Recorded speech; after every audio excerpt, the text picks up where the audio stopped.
Capítulo 8. La batalla de la espada y de la mente. Annalisa dio instantáneamente una patada lateral y le rompió la tibia a un esqueleto que había traspasado la defensa del espadón de Temberle. La joven se agachó hacia la izquierda, levantando aún más la pierna derecha, y volvió a golpear, esa vez contra el cráneo de un esqueleto animado que se había vuelto hacia ella.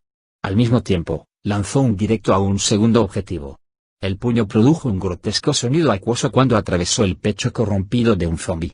El golpe habría dejado sin respiración a cualquier hombre, pero los zombis no necesitaban respirar.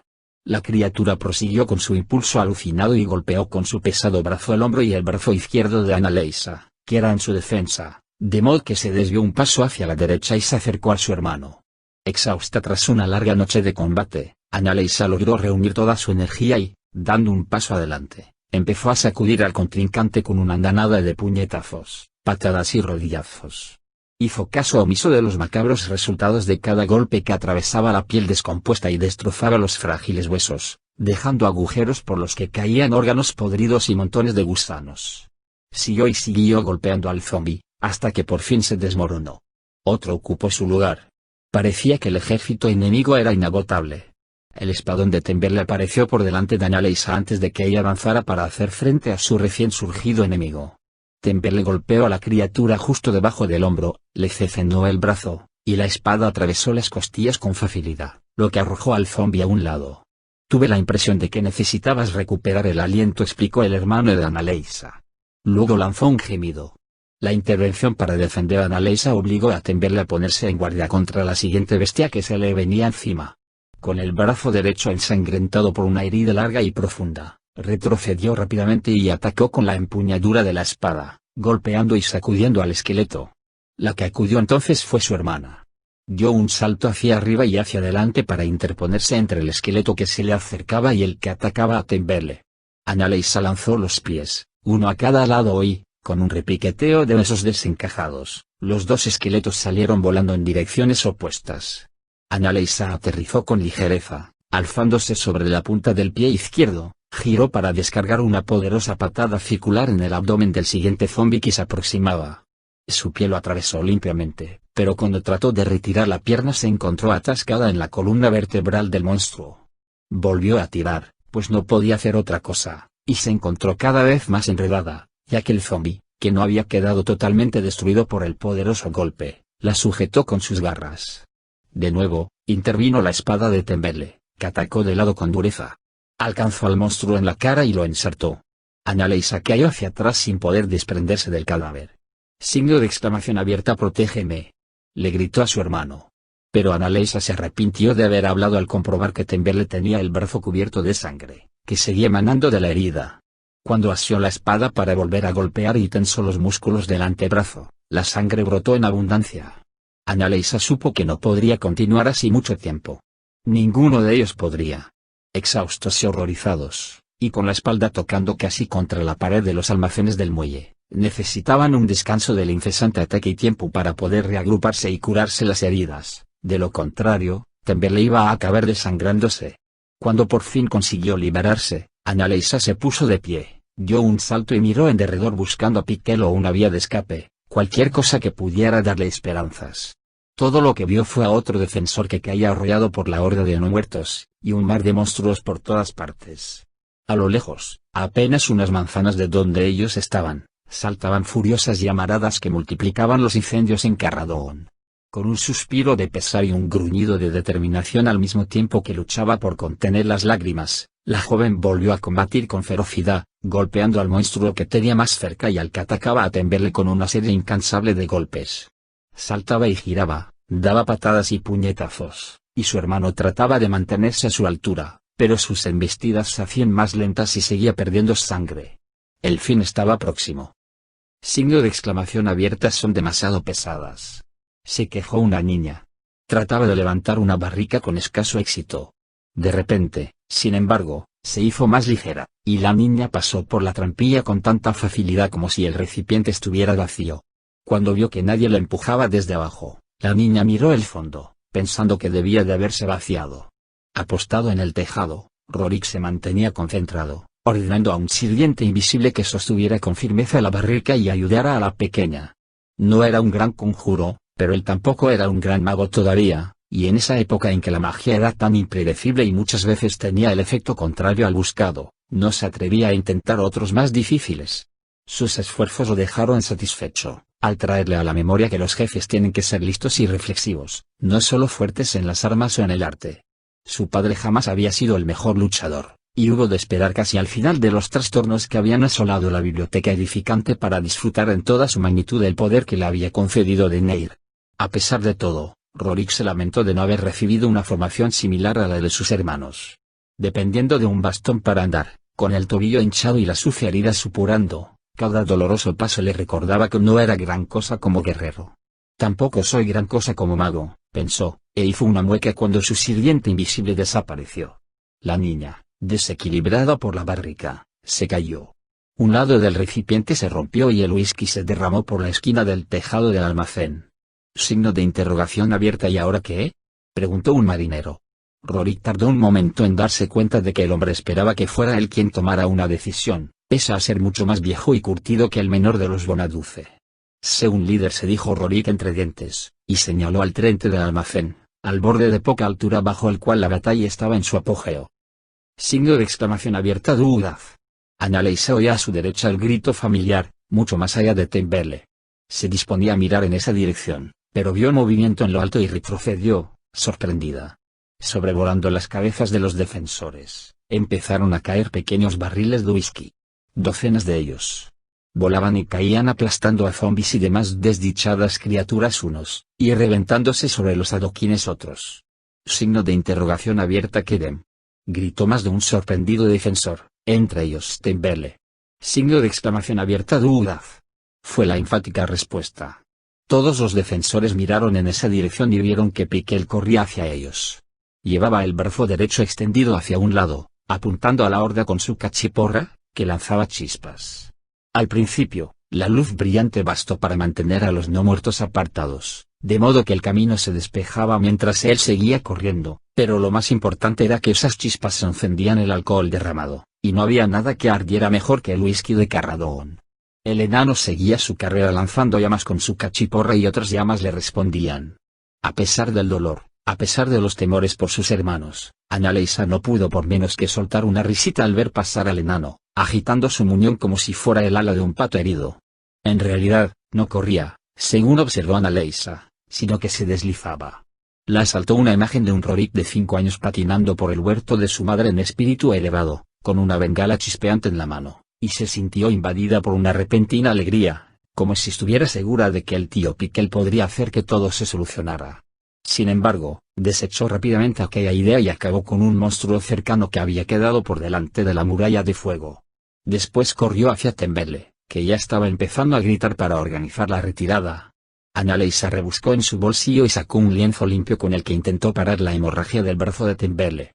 Y fue justo a tiempo. Su hermano le hizo un gesto de agradecimiento y, acto seguido, se desplomó.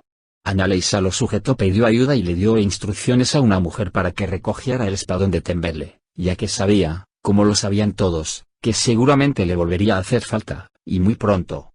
Se dirigieron al almacén. Formaban una hilera de enclenques tropas defensivas, tan deterioradas física como emocionalmente, tal vez esto último sobre todo, ya que nadie ignoraba que su amado Carradón no tenía muchas probabilidades de sobrevivir al sorpresivo ataque. Nos has salvado a todos, le dijo Annalise a Rorik poco después, cuando volvieron a reunirse una vez más. Tío Piquel hizo el trabajo peligroso, dijo Rorik, señalando con la barbilla al enano. Signo de exclamación abierta. Dudaz. Ji, dijo Piquel. Y levantando su cachiporra al mismo tiempo que sacudía la peluda cabeza, añadió, pum. Todavía no estamos salvados, dijo Temberle, apostado en una pequeña ventana desde donde se veía la carnicería que estaba teniendo lugar en la calle. Había recuperado la conciencia, pero todavía estaba débil y su voz sonaba realmente apesadumbrada. Esos fuegos no van a durar mucho tiempo. Era cierto, pero los incendios alimentados por el whisky habían cambiado las tornas y habían salvado su causa. Los estúpidos muertos vivientes no conocían el miedo y habían seguido avanzando, de manera que sus ropas y su pellejo putrefactos activaban las llamas cuando caían encima de otros no muertos.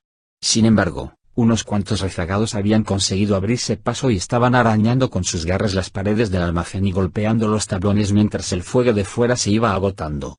Un zombi atravesó las llamas y ardió. Sin embargo, siguió avanzando en dirección a la puerta del edificio y consiguió golpearla con los puños unas cuantas veces antes de sucumbir a las llamas. La mala suerte quiso que el fuego se extendiera a la madera. Eso no habría tenido grandes consecuencias de no haber sido porque el contenido de una barrica que se había derramado en el tejado se había desparramado por la pared. Se oyeron varios gritos cuando prendió la esquina del almacén. Algunos acudieron para tratar de apagar las llamas, pero no consiguieron nada. Y lo peor era que los que habían arrojado los barriletes apenas habían utilizado un tercio de lo que había almacenado en el edificio. El whisky era una de las principales exportaciones de Carradón. Cada 10 días más o menos salían barcos cargados de licor. Había más de 100 personas en aquel almacén, y el pánico se propagó entre ellas con la misma rapidez que el fuego por el tejado. Signo de exclamación abierta. Tenemos que salir, gritó un hombre. Signo de exclamación abierta. Los muelles, gritaron otros, y se inició la estampida hacia la puerta trasera. Signo de exclamación abierta. Dijo Piquel.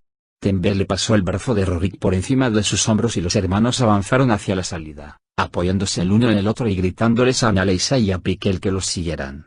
Piquel empezó a moverse, pero Annalisa lo cogió por el brazo y lo retuvo. Signo de interrogación abierta. Annalisa señaló una barrica que estaba cerca y corrió a por ella. La abrió y la levantó, luego corrió a la puerta delantera, donde había esqueletos y zombis tratando de entrar. Mirando a Piquel, Annalisa empezó a derramar el contenido a lo largo de la pared.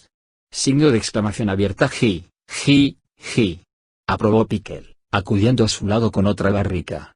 Primero, el enano acercó los labios y tomó un buen trago, pero después corrió a lo largo de la pared, esparciendo el contenido por todo el suelo y la base de los tablones. El calor se hacía cada vez más intenso. Una viga que cayó del techo trazó una línea de fuego de un lado a otro del edificio.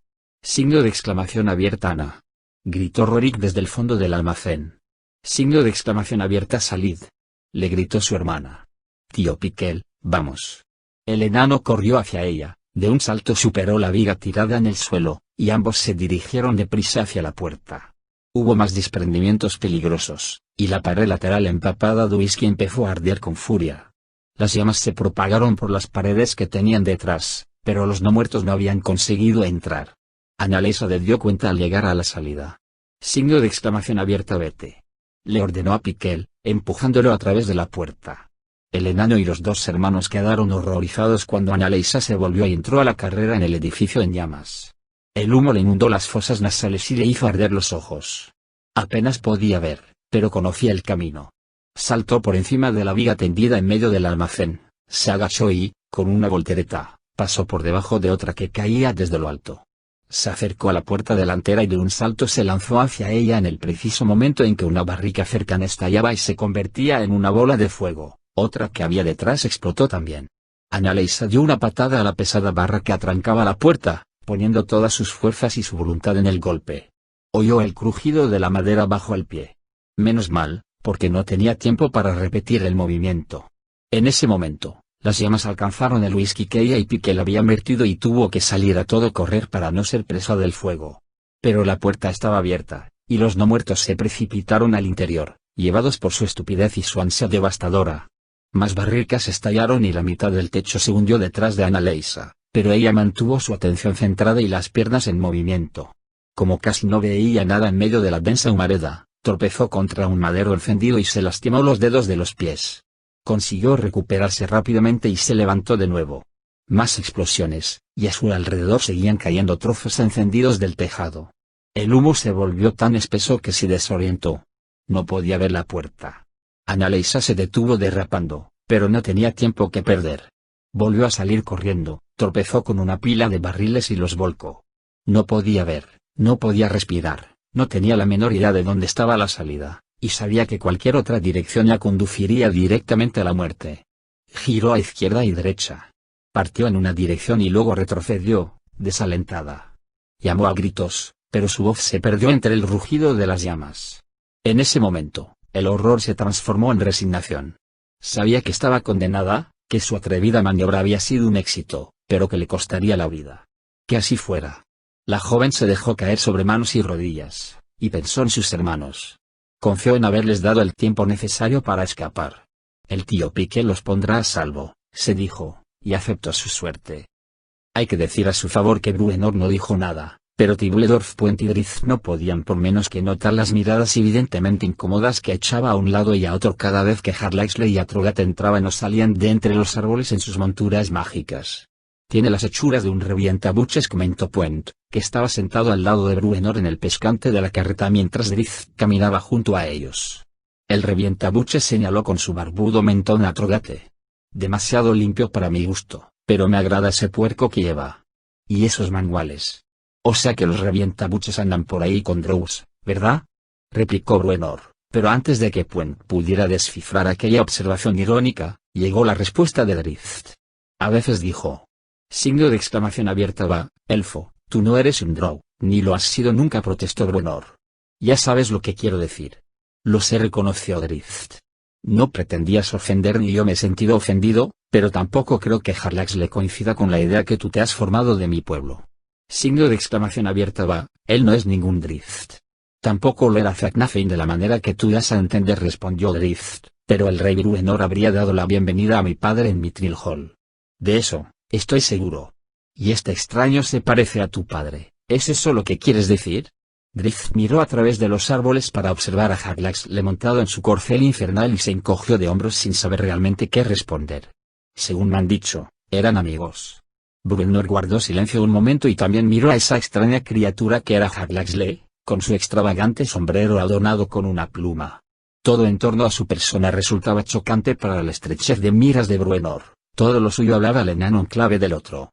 Es solo que no estoy seguro de ese farfullo, el rey enano. Mi hija está aquí llena de problemas y me pides que confíe en tipos como Harlaxle y ese enano que tiene como mascota. Es cierto, admitió Drizzt, y no niego que yo mismo tengo dudas. Drizzt dio un salto y se agarró a la barandilla que había detrás del asiento para viajar un rato en la carreta. Miró directamente a Bruenor, exigiendo su atención absoluta. Pero también sé que si Harlaxle nos hubiera querido muertos, lo más probable es que a estas alturas estuviéramos caminando por el plano de fuga. Regis y yo no habríamos salido de Luzcan sin su ayuda. Catti-brie y yo no podríamos haber escapado a sus muchos guerreros en las afueras de Menzoberranzan hace años si él no lo hubiera permitido. No tengo la menor duda de que detrás de su ofrecimiento de ayuda hay algo más que su preocupación por nosotros o por Catti-brie. Signo de exclamación abierta. Seguro que él también tiene un problema, dijo Bruenor, o yo soy un gnomo barbudo. Y un problema más gordo que esto que nos contó acerca de que quería asegurarse de que la piedra de cristal había desaparecido. Drizzt asistió. Puede que así sea, pero a pesar de todo pienso que tenemos más oportunidades con Harlaxle de nuestro lado. Ni siquiera habríamos pensado en recurrir a Espíritu Elevado y a Cadeli si Harlaxle no hubiera enviado a su compañero enano a Mithril Hall para sugerirlo. Signo de exclamación abierta. Para obligarnos a salir. Replicó Bruenor, cuyo tono resultó bastante audible. Drizzt hizo un gesto con la mano para tranquilizar al enano. Te repito, amigo mío, que si lo único que pretendía era hacernos vulnerables, Harlaxle nos habría tendido una emboscada en cuanto hubiéramos salido por la puerta, y ahí estaríamos ahora y seríamos pasto de los cuervos. A menos que espere algo de ti, insistió Bruenor. Podría ser que hubiera todavía una bonita recompensa por la cabeza de Drizzt Do'Urden, gracias a las madres matronas de Menzoberranzan. Era posible, Drizzt tenía que admitirlo, y echó una mirada a Harlaxle por encima del hombro, pero finalmente hizo un gesto negativo. Si Harlaxle hubiera querido algo así, habría atacado la carreta con una fuerza aplastante a la salida de Mithril Hall y los habría capturado a los cuatro o a cualquiera de ellos que pudiera tener algún valor para sus inconfesables planes. Sin embargo, incluso dejando a un lado esa lógica tan simple, muy dentro de Drizzt había algo más, una comprensión de Harlaxle y de sus motivos que lo sorprendía cada vez que se paraba a pensarlo. No lo creo, le respondió a Bruenor. No creo nada de eso. Signo de exclamación abierta. Va. Bufó el rey enano, que no parecía nada convencido. Bruenor hizo sonar las riendas para apurar aún más el paso de los animales, aunque ya habían recorrido más de 75 kilómetros en lo que iba del día, y todavía tenían por delante otro mediodía de cabalgada. La carreta proseguía cómodamente el viaje. Los artesanos enanos, sin duda, habían estado a la altura de la empresa. Signo de interrogación abierta. De modo que piensas que lo único que quiere de nosotros es una buena recomendación ante Cadeli. Te has tragado su cuento, ¿no? Va. Era difícil encontrar una respuesta adecuada a uno de los va. De Bruenor, y a dos, mucho más, pero incluso antes de que Drizzt lo intentara siquiera, un grito llegado desde el fondo de la carreta puso fin a la conversación. Al volverse, Los tres vieron a Catibrie flotando en el aire, con los ojos en blanco. No se había elevado lo suficiente como para escapar por el portalón trasero del vehículo, y seguía con ellos en su estado de ingravidez. Tenía uno de los brazos alzado hacia un lado y flotaba como si estuviera en el agua, tal como la habían visto otras veces durante sus ataques, pero el otro brazo lo llevaba hacia adelante, con la mano vuelta, como si estuviera sosteniendo una espada ante sí. Bruenor tiró de las riendas y se las pasó a Puent, volviéndose hacia atrás en el asiento incluso antes de que el revientabuches pudiera recogerlas. Drift llegó primero a la caja de la carreta. Saltó con agilidad por encima del lateral y sujetó a Catibrie por el brazo izquierdo, antes de que ésta pudiera deslizarse más allá de la barandilla. El Drow alzó la otra mano para detener a Bruenor y miró con intensidad a Catibrie mientras ella ponía en escena lo que veía mentalmente. Sus ojos volvieron a la normalidad, recuperando su color azul profundo. Su brazo derecho se retorció, y ella hizo una mueca de dolor. Su mirada parecía enfocada hacia adelante, aunque teniendo en cuenta que sus ojos miraban a lo lejos, era difícil afirmarlo con seguridad. Giró lentamente su mano extendida, como forzando la espada imaginaria en un ángulo descendente. Entonces, subió un poco, como si algo o alguien se hubiera deslizado del extremo del arma. La respiración de Catibrie era entrecortada. Una lágrima, solo una, se deslizó por su mejilla y, moviendo mudamente los labios, dijo: «La he matado». Signo de interrogación abierta. ¿En qué anda ahora?, preguntó Bruenor. Drift le hizo señas de que se callara y le permitiera seguir con su representación. Catibrie bajó la cabeza, como si estuviera mirando al suelo, luego la alzó mientras levantaba su espada imaginaria. «Seguro que está mirando la sangre», susurró Bruenor. El rey enano oyó el corcel de Jarlaxle galopando a un lado, y también el de Atrogate, pero no apartó los ojos de su amada hija. Catibrie sollozaba entrecortadamente y trataba de recobrar el aliento mientras le corrían las lágrimas por las mejillas. Signo de interrogación abierta. ¿Está mirando al futuro o al pasado?, preguntó Jarlaxle.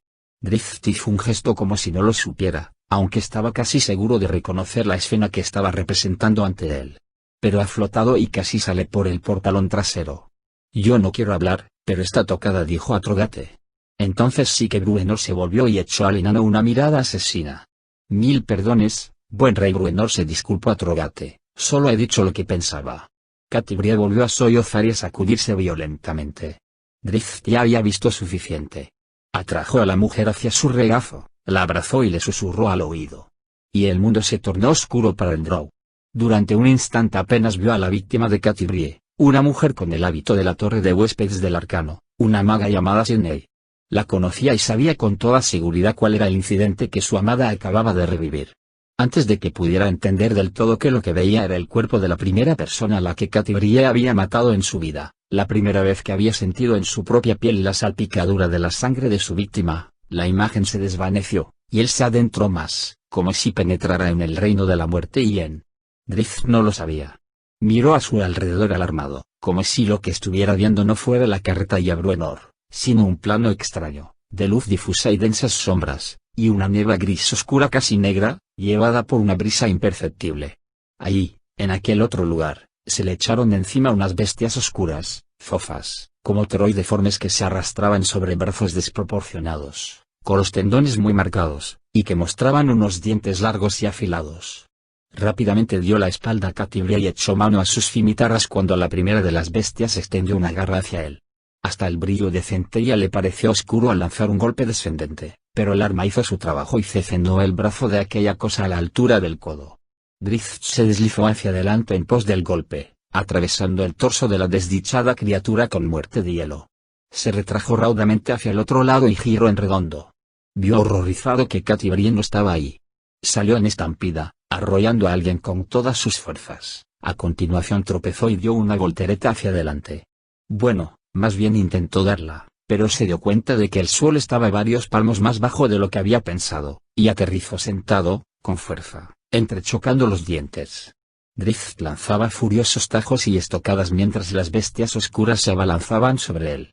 Consiguió afirmar los pies y levantarse de un salto, simplemente tratando de evitar las muchas garras que lo amenazaban. Aterrizó hecho una furia, haciendo girar las cimitarras con movimientos poderosos y devastadores que obligaron a las bestias a retroceder entre chillidos terribles, de a tres por vez. Signo de exclamación abierta. Catibrie gritó, porque no podía verla y sabía que se habían apoderado de ella. Trató de avanzar, pero oyó una llamada desde la derecha, y cuando giró, algo lo golpeó con rotundidad, como si una de las bestias hubiera saltado sobre él y lo hubiera derribado con una fuerza increíble. Perdió una cimitarra al salir despedido hacia atrás 3 metros o más, aterrizó contra algo firme, tal vez un árbol, y se encontró sujeto a él, completamente inmovilizado, como si la fofa bestia, o lo que fuera que lo apresaba, se hubiera convertido en un mazacote en el momento en que lo había rodeado. Solo podía mover una mano, y no podía ver nada, apenas podía respirar. Drizzt trató de liberarse, pensando en Katy Brie, y supo que las bestias negras y fofas le rodeaban por todas partes. Capítulo 9. Tiempo de héroes. Apareció una luz, un faro brillante que atravesaba el humo y llamó su atención. Annalisa sintió su invitadora calidez, tan diferente de la mordaz denteada del fuego. La llamaba, casi como si estuviera encantada. Cuando por fin salió por la puerta, dejando atrás la densa humareda, y se encontró en los muelles, Annalisa no se sorprendió al ver a un sonriente tío Piquel ahí, de pie, sosteniendo en alto su cachiporra, que emitía una luz relumbrante. Trató de darle las gracias, pero no paraba de toser, medio ahogada por el humo. A punto de desplomarse, consiguió llegar hasta Piquel y darle un gran abrazo. Sus hermanos acudieron a su lado y le dieron palmaditas en la espalda para ayudarla a expulsar el persistente humo. Después de un buen rato, Annalisa pudo dejar de toser y mantenerse en pie. Piquel los condujo rápidamente a todos lejos del almacén, que seguía siendo sacudido por explosiones de barricas de whisky de Carradón que todavía estaban intactas. Signo de interrogación abierta. ¿Por qué entraste ahí? Le recriminó Rorik en cuanto pasó el peligro más inmediato. Fue una necedad. Signo de exclamación abierta. Tut, le dijo Piquel, moviendo un dedo en el aire para acallarlo. Una parte del tejado cayó con gran estruendo y derribó también un tramo de la pared. A través del agujero que dejó, los 4 vieron el asalto imparable de los no muertos, los monstruos descerebrados dispuestos a entrar por la puerta abierta por Annalisa. Todos caían casi inmediatamente y eran devorados por las llamas. Ella los invitó a entrar, le dijo Temberle a su hermano pequeño. Ana ganó tiempo para nosotros. Signo de interrogación abierta. ¿Qué están haciendo? Preguntó Annalisa entre toses, mirando por encima de sus hermanos hacia los muelles. La pregunta era más bien fruto de la sorpresa que una petición de respuesta, ya que este era evidente. La gente se amontonaba a bordo de 2 pequeños barcos de pesca amarrados ahí cerca. Se proponen trasladarnos al otro lado del lago, hacia el norte, a Bernardine, le explicó Temberle, refiriéndose a la aldea más próxima a Carradón sobre la orilla del lago. No tenemos tiempo, replicó Annalisa. No tenemos elección, dijo Temberle. Cuentan con buenas tripulaciones. No tardarán en conseguir más barcos. Se empezaron a oír gritos en los muelles. Enseguida hubo también empullones y peleas, ya que la gente, desesperada, trataba de subir a los 2 primeros barcos. Signo de exclamación abierta. Solo marineros. Gritó un hombre, imponiéndose al resto, pues el plan había sido llenar esos 2 barcos con pescadores experimentados que pudieran recuperar el resto de la flota. Pero la operación no estaba saliendo según lo planeado. Signo de exclamación abierta. Soltad de amarras. Gritaba mucha gente desde uno de los barcos mientras otros seguían saltando a bordo. Son demasiados, les susurró Annalisa a sus compañeros. Realmente, el pequeño barco de pesca, de apenas 6 metros de eslora, no tenía en absoluto capacidad para transportar a todos los que se habían amontonado en él. A pesar de todo, soltaron las amarras y se separaron del muelle. Varias personas se echaron al agua al ver que la embarcación se iba, nadaron con todas sus fuerzas para alcanzarla y aferrarse desesperadamente a la borda, que a duras penas sobresalía de las frías aguas del lago Impresk. El segundo barco también salió, no tan cargado, y las velas cuadradas no tardaron en desplegarse al apartarse de la costa. Tan atestado estaba el primer barco que la tripulación no podía siquiera acceder a las jarcias, y mucho menos desplegar las velas. Se escoraba peligrosamente y su rumbo era errático. Todos los que habían quedado en la orilla daban gritos ahogados y hacían comentarios nerviosos en voz baja, mientras los gritos y las discusiones a bordo aumentaban con la desesperación. Ya muchos movían la cabeza, pesarosos, y esperaban una catástrofe cuando la situación se deterioró rápidamente. Los que estaban en el agua, de repente, empezaron a gritar y a dar manotazos descontrolados. Los peces esqueléticos se les clavaban como cuchillos. El barco se sacudió cuando los que se aferraban a la borda se soltaron, y la gente comenzó a chillar al ver que las aguas se teñían de sangre. Entonces, aparecieron los marineros no muertos, obedeciendo a una orden secreta. Sus manos huesudas se aferraron a las bordas de los 2 barcos, y la gente que iba a bordo y la que estaba en la orilla gritó horrorizada cuando los esqueletos de los pescadores muertos hacía tiempo empezaron a surgir de las oscuras aguas. Al cundir el pánico en el primer barco, varias personas cayeron por la borda. La embarcación empezó a sacudirse, a virar al desplazarse el peso y a dar vueltas sin control. Presos también del pánico, los marineros del segundo barco no pudieron reaccionar con la rapidez suficiente antes de que el otro los embistiera. Se produjo el choque y se oyó el ruido de la madera al romperse y los gritos de docenas de personas convencidas de que había llegado su fin.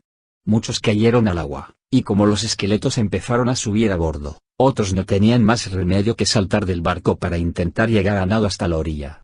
Desde muy antiguo los hombres habían navegado por las aguas del lago Impresk.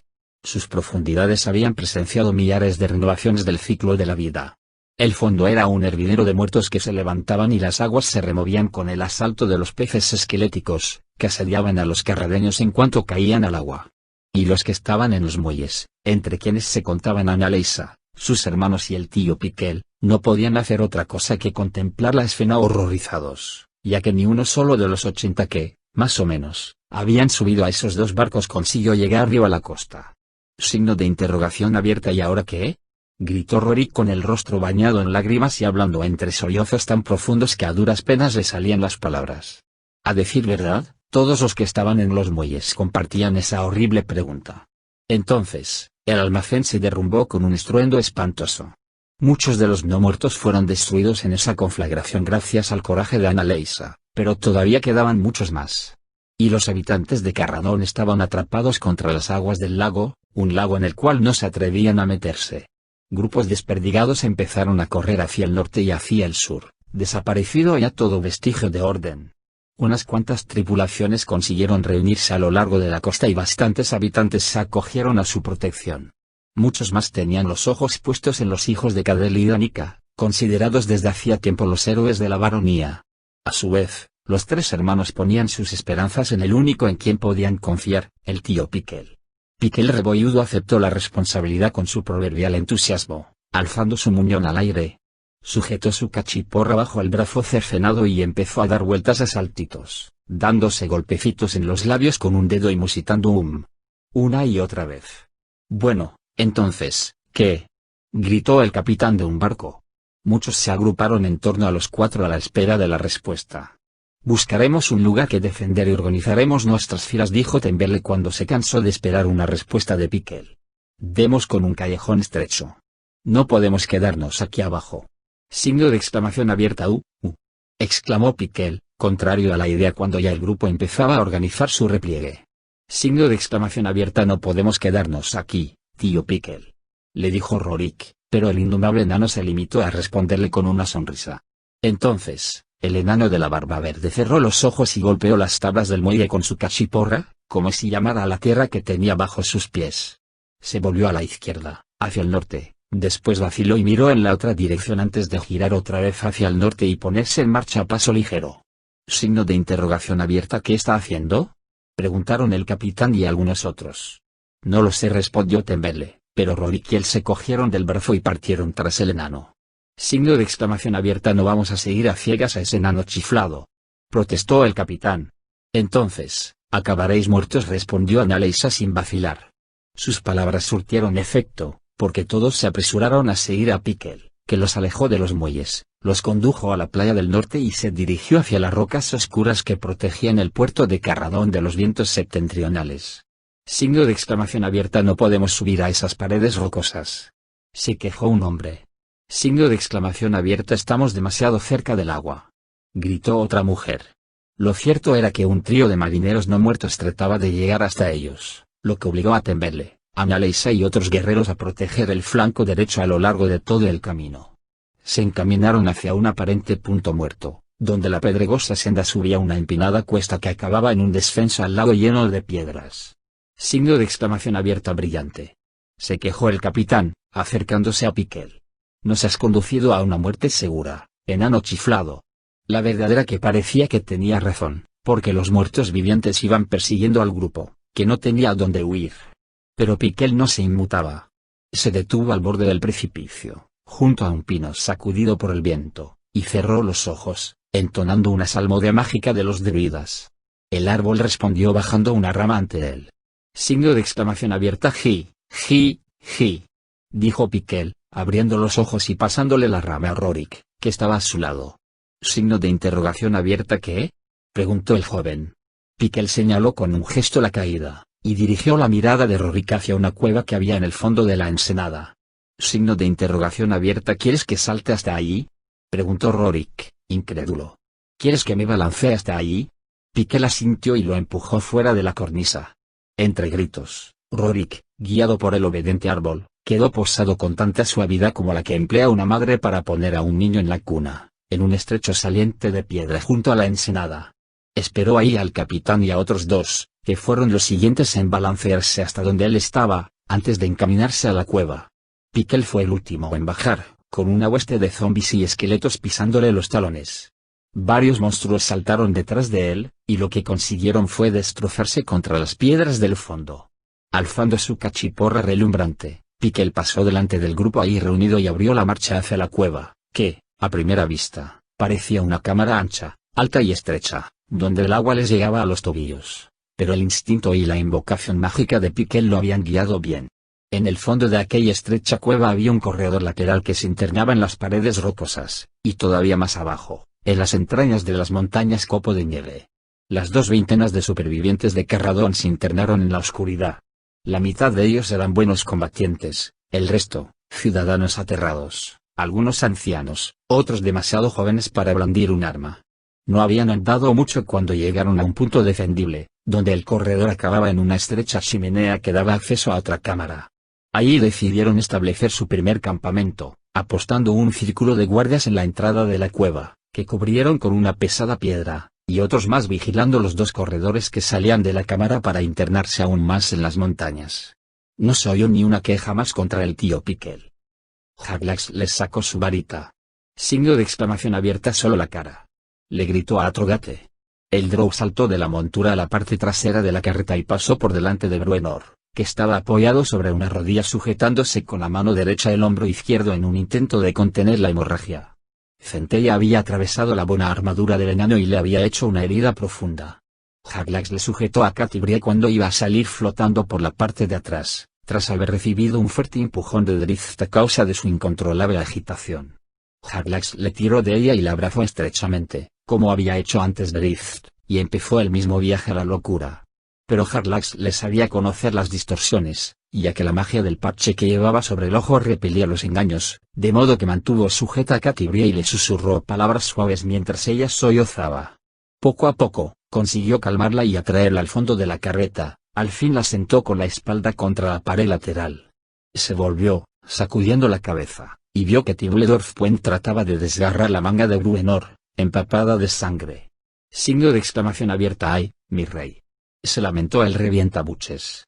Signo de exclamación abierta. Está respirando, dijo Atrogate desde un lado del camino, donde Drizzt permanecía inmovilizado por el globo viscoso en que lo había encerrado la varita de Jaglaxle, y rabiando, peleando y golpeando. No se mueve, pero le gustaría estar atizando. No preguntéis, dijo Jaglaxle cuando Bruenor y Puent miraron a Astrogate y luego a él con aire inquisitivo. Signo de interrogación abierta. ¿Qué es lo que ha pasado? Quiso saber Bruenor. A tu hija, no lo sé, admitió Jaglaxle, pero cuando me he acercado he sido atraído por su intermediación a un lugar oscuro. Miró furtivamente a Drizzt. A un lugar en el que me temo que todavía sigue nuestro amigo Regis, musitó Bruenor. Miró a Jaglaxle, pero el drow tenía la vista fija en la distancia, absorto en sus pensamientos. ¿Qué tienes que decirme?, preguntó Bruenor con tono imperativo, pero Jaglaxle solo meneó la cabeza. El mercenario drow miró otra vez a Catibrie y pensó en el repentino viaje que había emprendido cuando la había tocado. Creía que era más que una ilusión. Era casi como si su mente se hubiera adentrado en otro plano de la existencia. Tal vez en el plano de la sombra o en alguna otra región oscura que esperaba no volver a visitar nunca más. Pero incluso en esa breve incursión, Jaglaxle realmente no se había alejado, como si ese plano y el plano material primario se hubieran superpuesto, unidos en una especie de grieta curiosa y peligrosa. Pensó en el espectro con el que se había topado cuando Hephaestus había salido en su busca, en el agujero dimensional al que había arrojado a la criatura y en la grieta hacia el plano astral que había creado sin querer. ¿Acaso ese espectro, esa criatura agazapada, habría estado pasando físicamente de Toril a la dimensión de sombra una y otra vez? Es real, dijo en voz baja. ¿Signo de interrogación abierta qué? Preguntaron a una Bruenor y Puent. Harlax le los miró y negó con la cabeza, sin saber muy bien cómo explicar lo que se temía que había sucedido. «Se está tranquilizando», gritó Atrogate desde el árbol. «Pregunta por la mujer y está hablando conmigo». Con ayuda de Puent, Bruenor se puso de pie y acudió con el drow y el enano al lado de Drift. Signo de interrogación abierta. ¿Qué tal andamos, elfo? Preguntó Bruenor al llegar junto a Drift, que estaba totalmente sujeto contra el árbol. Signo de interrogación abierta. ¿Qué ha sucedido? Preguntó a su vez el elfo, fijando la mirada en el brazo de Bruenor. Apenas un arañazo, lo tranquilizó Bruenor. Signo de exclamación abierta. Va, pero 2 dedos más arriba y lo habrías decapitado. Intervino Atrogate. Bruenor y Harlax le miraron airados al bocazas del enano. Signo de interrogación abierta. Fui yo. Empezó a preguntar Drift, pero hizo una pausa y bajó la cabeza con expresión de perplejidad. Igual que en Mithril Hall, susurró Bruenor. Ya sé dónde está Regis, dijo Drift, alzando la cabeza, alarmado. Estaba seguro de que los demás se habían dado cuenta de que todavía tenían más miedo por su pequeño amigo en ese aciago momento. Y su rostro reflejó aún más miedo y dolor cuando miró a Catibrie. Si la mente de Regis había entrado inadvertidamente, quedando atrapada en aquel lugar oscuro, entonces era seguro que Catibrie estaba prisionera entre los 2 mundos. Tú volviste, elfo, y también lo hará el alfil, lo tranquilizó Bruenor. Drift no confiaba tanto en ello. Él apenas había andado de puntillas por esa dimensión umbral, pero con el rubí, Regis se había asomado a las profundidades de la mente de Catibrie. Harlax le movió la muñeca y en su mano apareció una daga. Le indicó a Atrogate que se apartara y, adelantándose, liberó cuidadosamente a Drift de lo que lo sujetaba. Si tienes intención de volverte majara otra vez, avísame, le dijo Harlaxle, guiñándole un ojo. Drift no respondió ni sonrió. Su expresión se volvió aún más sombría cuando Atrogate se acercó a él sosteniendo la cimitarra perdida y todavía manchada con la sangre de su queridísimo amigo. Segunda parte. Especial-Imechidos replace-me. Atisbando la grieta. Atisbando la grieta. Sé que está sometida a un tormento constante, y no puedo llegar a ella. He atisbado el interior de la oscuridad en la que reside, un lugar de sombras más profundas y más tenebrosas que los planos inferiores. Me llevo ahí, sin querer, cuando traté de confortarla, y en tan poco tiempo estuve a punto de desmoronarme. Llevo ahí a Regis, sin querer, cuando él trató de llegar a ella con el rubí, y ahí se vino totalmente abajo. Le lanzó a Catibrie una cuerda porque se estaba ahogando, y ella lo arrancó de la orilla de la cordura. Está perdida para mí, y me temo que para siempre. Perdida en un estado de imaginación, en una vacuidad absoluta, en una existencia lánguida, sin vida. Y las escasas ocasiones en que está activa son quizá las más dolorosas para mí, porque la profundidad de sus delirios se muestra con toda claridad. Es como si estuviera reviviendo su vida, por partes, viendo otra vez los momentos decisivos que formaron a esa hermosa mujer, esa mujer a la que amo con todo mi corazón. Estuvo otra vez en la ladera de la cumbre de Kelvin, en el Valle del Viento Helado, reviviendo el momento de nuestro primer encuentro, y si bien ese es para mí uno de mis recuerdos más preciados, ese hecho hizo que verlo representado otra vez a través de la mirada distante de mi amor fuera aún más doloroso. Qué perdida debe estar mi amada Catibrie para ver roto así con el mundo que la rodea. Y Regis, pobre Regis. No puedo saber cuán profundamente reside Catibrie en esa oscuridad, pero me parece muy obvio que Regis entró plenamente en ese lugar de sombras. Soy testigo de la naturaleza convincente de sus delirios, y también Bruenor, cuyo hombro lleva ahora la cicatriz del tajo que le hice con mi espada mientras trataba de combatir a monstruos imaginarios. Pero, ¿eran imaginarios? No tengo la menor idea. Para Regis, sin embargo, ese es un punto discutible, porque para él, sin duda, son reales, y lo rodean por todas partes, lo atacan con sus garras, lo hieren y lo aterrorizan en todo momento. Me temo que nosotros 4, Bruenor, Catibrie, Regis y yo, somos representativos del mundo que nos rodea. La calda de Luskan, la locura del capitán de Udermont, el advenimiento de Bould. Todos estos hechos fueron meros precursores, porque ahora nos enfrentamos al colapso de lo que en otra época considerábamos eterno, al colapso del tejido de Mistra. La enormidad de esa catástrofe se ve claramente en el rostro de la siempre tranquila dama Lusteriel. Los resultados potenciales se reflejan en la demencia de Regis, en la vacuidad de Catibrie, en la casi pérdida de mi propia cordura y en la cicatriz que lleva el rey Bruenor. No solo los magos de Faerun sentirán el peso de este espectacular cambio. ¿Cómo se acabará con las enfermedades si los dioses no escuchan las súplicas desesperadas de sus sacerdotes? ¿Qué harán los reyes del mundo cuando cualquier contacto con rivales y aliados potenciales, en lugar de realizarse por adivinación o teletransportación, se convierta en un arduo y largo proceso? ¿Hasta qué punto se verán debilitados los ejércitos, las caravanas, las pequeñas ciudades, sin el poder de los usuarios de la magia en sus filas? ¿Y qué beneficios sacarán las razas más bajas, como los goblins y los orcos, ante la inminencia de esas repentinas debilidades mágicas? ¿Qué druidas se ocuparán de los campos? ¿Qué magia potenciará y asegurará las exóticas estructuras del mundo? ¿O se vendrán abajo de una manera catastrófica, como se vinieron abajo la torre de huéspedes del arcano o la ya hace tiempo desaparecida Netheril? No hace mucho que tuve una conversación con Nanfole, el gnomo de Mithril Hall. Hablábamos de la conveniencia de canalizar gases explosivos por debajo de la cadena montañosa donde los gigantescos aliados de Bowl tenían almacenada una artillería devastadora.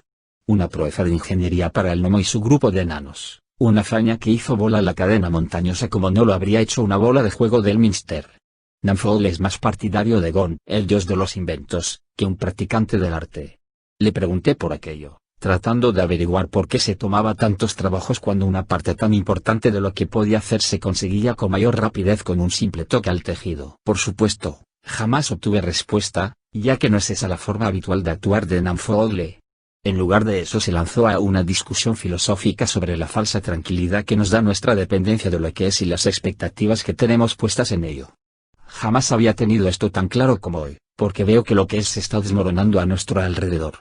¿Saben los granjeros de los alrededores de las ciudades más grandes de Faerun, de Aguas Profundas y de Luna Plateada, cómo conseguir sus cosechas sin la ayuda mágica de los druidas? Sin contar con esa ayuda mágica, ¿serán capaces de satisfacer la demanda de las grandes poblaciones de esas ciudades? Y ese no es más que el nivel superficial de los problemas que surgirán si nos falla la magia. Hasta las cloacas de Aguas Profundas son cuestiones complicadas. Esa red cloacal fue construida a lo largo de muchas generaciones, y cuando la ciudad experimentó una gran expansión, se recurrió al poder de los magos, que invocaban a los elementales para facilitar el paso de los desechos por algunos puntos críticos. ¿Qué pasará sin ellos? ¿Y qué será de Kalimport? Regis me ha contado a menudo que tiene un exceso de población que supera todo lo razonable, todo lo que pueden soportar el océano y el desierto. Por eso, los pachas, fabulosamente ricos, han complementado los recursos naturales empleando a poderosos clérigos para que los aprovisionen de alimentos y bebidas con que abastecer los mercados, y a grandísimos magos para teletransportar productos frescos desde lejanas tierras. Menudo caos podría sobrevenir sin esa ayuda. Y, por supuesto, en mi propia ciudad natal de Menzoberranzan, es la magia la que mantiene esclavizados a los kobolds, la que protege a las mayores casas de sus envidiosos rivales, la que sustenta la cohesión de la sociedad. Dicen que a Yot le encanta el caos, y puede llegar a encontrarlo en su máximo exponente si se desvanece la magia. Las sociedades del mundo han ido creciendo a lo largo de los siglos.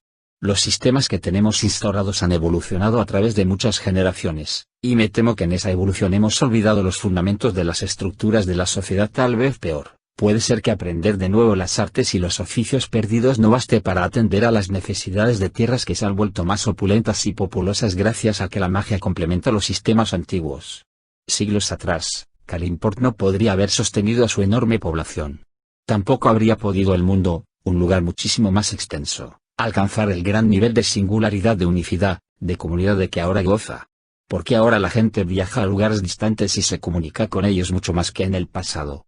Se suele ver a poderosos mercaderes de Puerta de Baldur en Aguas Profundas, y viceversa. Sus redes abarcan grandes distancias porque sus magos pueden mantenerlas. Y esas redes son vitales para garantizar que no haya guerra entre tan poderosas ciudades rivales. Si la gente de Puerta de Baldur depende de los artesanos y granjeros de Aguas Profundas, entonces no querrá emprender una guerra con esa ciudad. Pero, ¿qué sucede si se colapsa todo? ¿Qué sucede si lo que es, de pronto, deja de ser? ¿Cómo saldremos adelante cuando se acaben los alimentos y las enfermedades no puedan curarse por medio de la intervención de los dioses? ¿Se volverá a unir la población del mundo para crear nuevas realidades y estructuras que provean las necesidades de las masas? ¿O todo el mundo deberá soportar calamidades en una escala nunca vista? Me temo que lo último. La desaparición de lo que es traerá guerras y distancias, y un mundo de focos de civilización recluidos en lugares de difícil acceso para defenderse de la intrusión de la demencia asesina. Contemplo con impotencia la falta de vida de Catibrie, el terror de Regis y el hombro herido de Bruenor, y temo estar viendo el futuro. Drift Dourden, capítulo 10. El intermediario barbudo.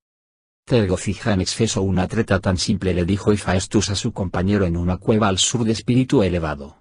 Es una cuestión de mera eficiencia y oportunidad, dragón, de la cual no obtengo el menor regocijo, respondió Yaraskrik con la voz de Iván Rebolludo, en cuyo cuerpo había pasado a residir el ilícida, al menos en parte. Cualquiera que conociese a Iván se habría rascado la cabeza sorprendido ante el extraño acento que tenía la voz grave del enano. Una inspección más detenida no hubiera hecho sino aumentar la sensación de extrañeza, porque Iván mostraba una calma excesiva. Se privaba de mesarse la gran barba amarilla y de cambiar el peso del cuerpo de uno a otro pie, e incluso de golpearse el pecho o las caderas con las manos, como tenía por costumbre. Todavía sigo con vosotros, se añadió Yaraskrik. Hephaestus, Crensinibon y Yaraskrik como uno solo. Tener a este enano bajo mi control me permite dar voz externa a nuestras conversaciones, aunque no siempre eso es bueno. Mientras estás leyendo mis pensamientos, replicó el dragón con un tono en el que era palpable el sarcasmo, estás exteriorizando una parte de tu conciencia para proteger de mí los tuyos propios. El enano hizo una reverencia. ¿Signo de interrogación abierta, no lo niegas? Preguntó Hephaestus. Estoy en tu conciencia, dragón. Tú sabes lo que yo sé, cualquier pregunta que quieras hacerme será puramente retórica. Pero ya no estamos totalmente unidos, protestó Hephaestus, y el enano lanzó una risita. La confusión del dragón era evidente.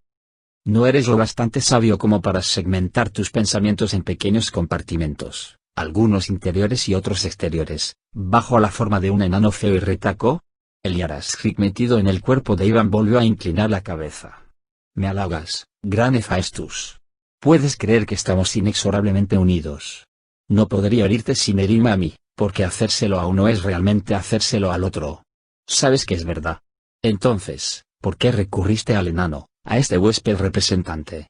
En particular por ti, que nunca has conocido tal intimidad mental, respondió el ilícida. Puede resultar confuso determinar dónde termina una voz y dónde empieza la otra. Podríamos encontrarnos batallando por controlar el cuerpo que ambos habitamos, agotándonos el uno al otro por el más simple de los movimientos. Así es mejor. Si tú lo dices. Mira en tu interior, Hephaestus. Eso hizo el Dracolich y tardó un buen rato en responder. Por fin miró al enano directamente a los ojos y dijo, es conveniente. Y Yaraskrik asintió. Miró hacia un lado de la estancia, más allá de los 4 cadáveres animados de los magos valdurianos, al par de criaturas agazapadas que estaban en las sombras más profundas. Al igual que Crensinibon exteriorizó partes de sí mismo, dijo el ilícida con la voz del enano. Fechigrol dio un paso adelante sin dar a Hephaestus tiempo para responder. Nosotros somos Crensinibon, dijo el espectro. Ahora tenemos cuerpos separados por la magia del tejido en decadencia, pero pensamos como uno solo. Hephaestus hizo un gesto afirmativo con su gigantesca cabeza, pero Yaraskrik, que había notado una extraña evolución en los últimos días, no coincidió con él. No es así, replicó el ilícida. Sois tentáculos del calamar, pero vuestros movimientos son dependientes. Hacemos lo que se nos ordena, protestó Fechigrol, pero aquellas palabras le sonaron huecas al rey fantasma. La evolución del ilícida era correcta. Las 7 apariciones estaban ganando cierta independencia de pensamiento una vez más, aunque nada hacía temer que el rey fantasma pudiera verse amenazado por semejante hecho. Sois buenos soldados de la causa de Crensinibon, dijo Yaraskrik, sin embargo, dentro de la filosofía que os guía, hay independencia, como habéis mostrado aquí, en estas montañas. El espectro emitió un gruñido ronco. Existimos en 2 mundos, explicó Yaraskrik, y en un tercero, debido a Crensinibon, debido al sacrificio de Fechigrol y sus 6 hermanos. Qué fácil es para vosotros, qué fácil es para todos nosotros, llegar al reino de la muerte y traer de ahí a secuaces sin uso de razón, y eso ha sido lo que ha hecho Fechigrol. El caos se ha establecido en Carradón, dijo la voz del espectro, aunque la cara oscura del humanoide no dio indicios de haber hablado. A medida que los humanos van muriendo, se unen a nuestras filas. Y Yaraskrik hizo con la mano un gesto hacia un lado, a los 4 magos que había levantado de entre los muertos, uno incluso antes de que las llamas de una bola de fuego hubieran dejado de achicharrar su piel ennegrecida. Signo de exclamación abierta y con lo fácil de que es. Dijo el ilícida, dejando de lado por primera vez durante la conversación su cadencia llana. Aunque solo fuera por esta capacidad, ya seríamos poderosos. Pero tenemos más que este poder singular, dijo Hephaestus. El compañero espectral de Fechirol flotó hacia adelante, impulsado por el rey fantasma. La carnicería del páramo sombrío está a nuestra disposición, dijo Solme. La verja no es fuerte y la puerta no está cerrada. Las bestias reptantes están hambrientas de carne de Toril. Y cuantos más maten, más engrosarán nuestras filas, dijo Fechirol. Y Araskrik asintió y cerró sus ojos enanos, sopesando las posibilidades. Ese curioso giro de las circunstancias, esta combinación fortuita de magia, intelecto y fuerza bruta de Crensinibon, y Araskrik Hephaestus, había originado posibilidades aparentemente ilimitadas. Pero, ¿había originado también un propósito común? ¿Conquistar o destruir? ¿Para qué fin? El gruñido de Hephaestus arrancó a Araskrik de su contemplación, y vio que el dragón lo miraba con aire de desconfianza. «A dónde vayamos a parar no es mi preocupación inmediata», advirtió el dragón con la voz ronca por la rabia acumulada. «Yo quiero tomarme mi venganza». Y Araskrik oyó el diálogo interno del dragón con toda claridad, con imágenes instantáneas de espíritu elevado, la casa del sacerdote que había ayudado a hacer desaparecer a los tres espíritus unidos. En ese lugar, el dragón concentraba su odio y su ira.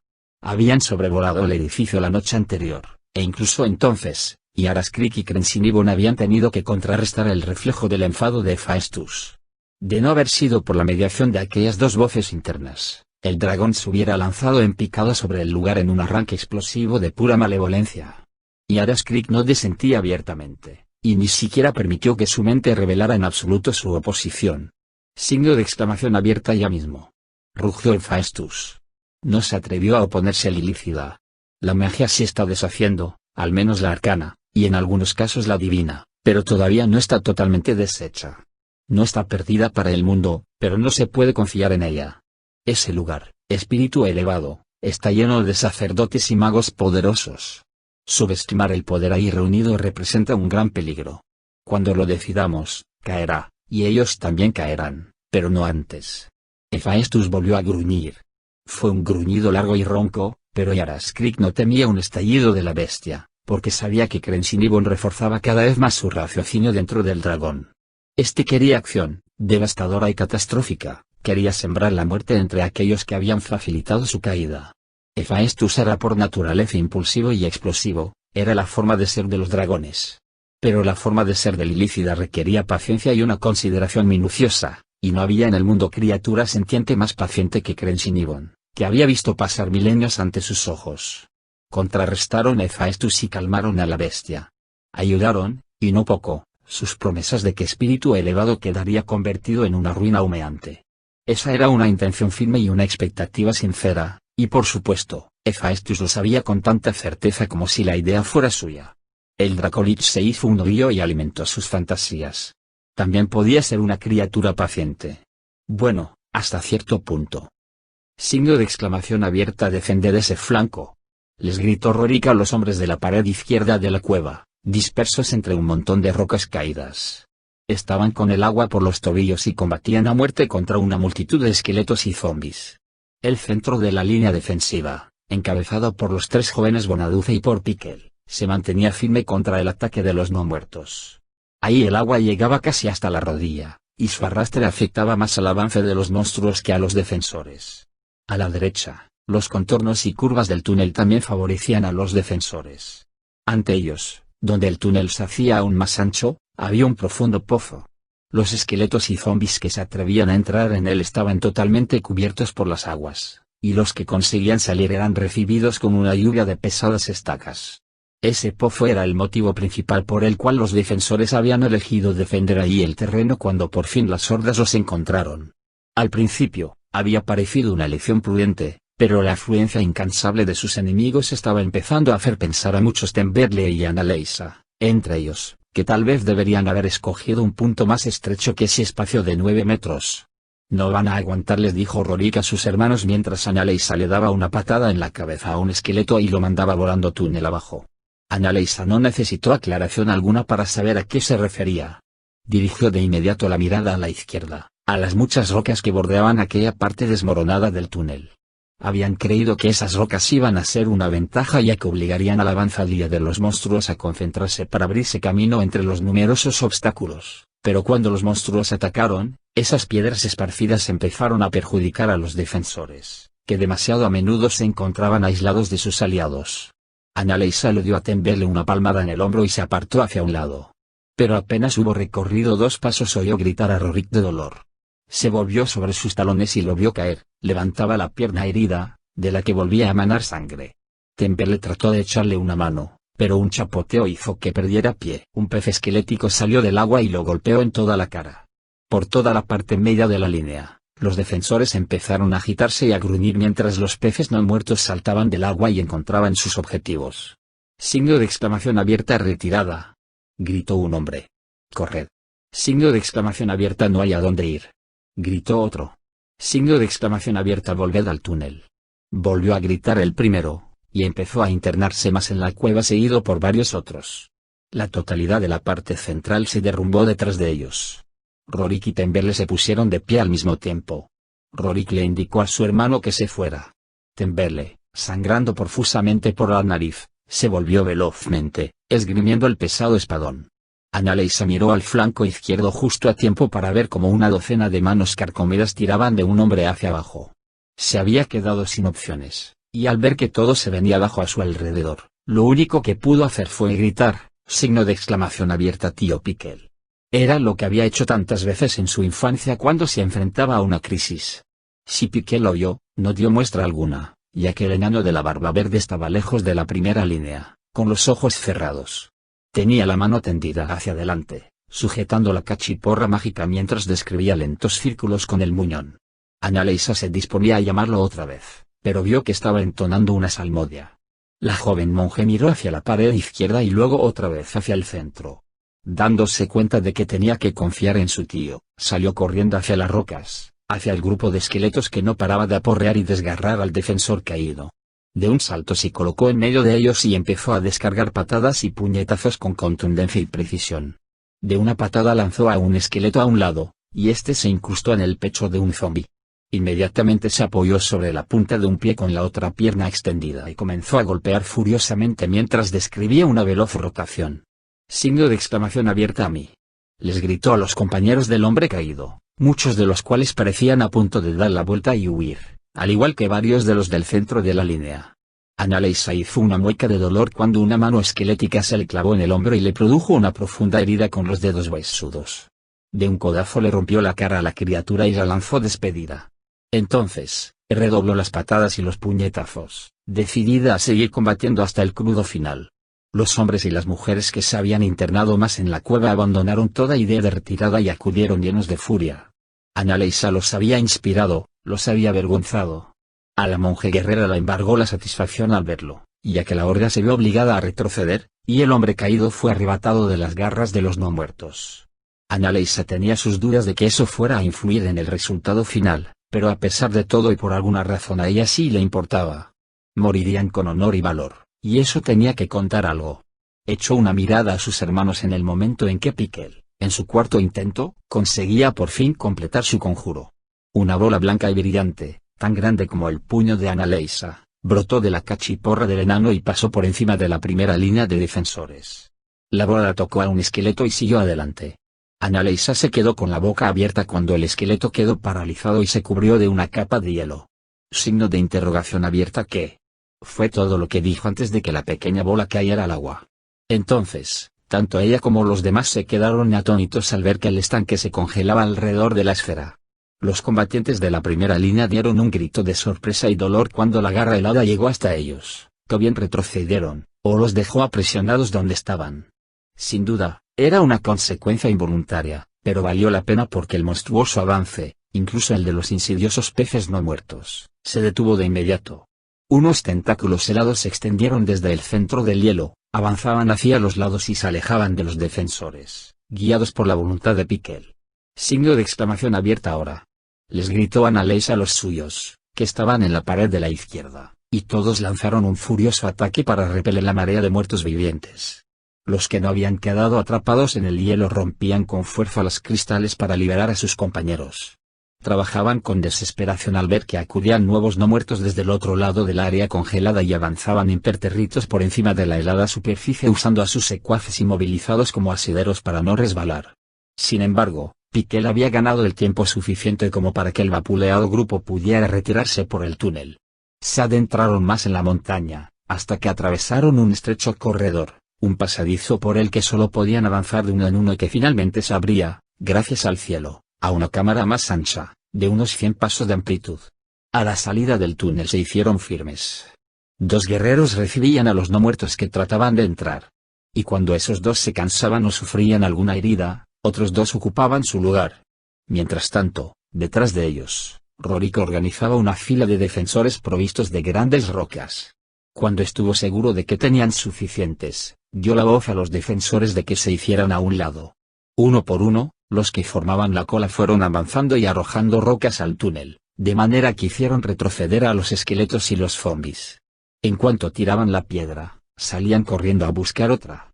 Así siguieron algún tiempo, hasta que las rocas que caían solo golpeaban contra otras rocas, hasta que los monstruos quedaron bloqueados detrás de una pared de piedra cada vez más gruesa. Cuando acabaron, y mientras los contumaces monstruos seguían arañando el otro lado de la barricada, Piquel dio un paso adelante y empezó a frotar la piedra y la tierra de las paredes del túnel. Invocó a las plantas y les ordenó que avanzaran, y éstas enviaron sus zarcillos y sus raíces para rellenar los huecos entre las piedras. Así, al compactarlas, les dieron mayor resistencia. Pareció que, al menos por el momento, la amenaza había quedado vencida. Su resultado habían sido muchos cortes y magulladuras, e incluso heridas más serias, y el hombre al que se le había echado encima un grupo de no muertos no volvería a combatir durante mucho tiempo, y eso si lograba sobrevivir a sus heridas. Además, los defensores estaban en las profundidades de los túneles, en un lugar lóbrego que no conocían. ¿Cuántos túneles más podrían encontrar bajo las montañas copo de nieve y cuántos monstruos podrían encontrarlos también y volver a atacarlos? Signo de interrogación abierta. ¿Qué vamos a hacer, entonces?, preguntó un hombre al apreciar la enormidad de la situación en que se encontraban. Escondernos y luchar, dijo un Temberle decidido, respirando con dificultad por su nariz rota. Y morir, añadió otro, un capitán de un barco de pesca, corpulento y entrado en años, con una gran barba gris. Eso, y entonces nos levantaremos y combatiremos con el otro bando, intervino otro. Temberle, Annalisa y Rorik se miraron y no supieron qué contestar. Signo de exclamación abierta. Dijo Piquel.